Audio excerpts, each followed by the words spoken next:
Today, I'll walk you through how to activate the shape map in Power BI, even if you're a total beginner or just need a quick refresher.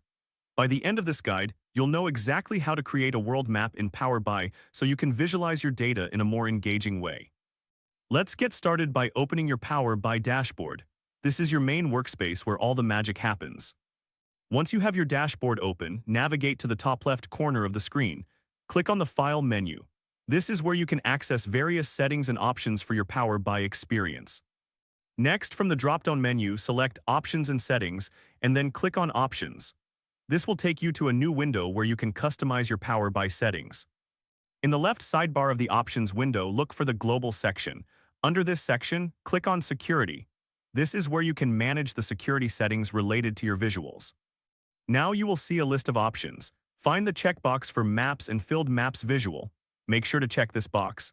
This step is crucial as it enables the shape map feature that you need for creating your world map. After checking the box, click OK to save your changes. This will close the options window and return you to your dashboard. Finally, to ensure that the changes take effect, restart Power BI Desktop. Simply close the application and reopen it. This step is like giving your computer a little nudge to recognize the new settings. And there you have it. You've successfully activated the shape map in Power BI. Now you can create stunning visualizations that represent your data geographically. If this helped you out, please give the video a thumbs up.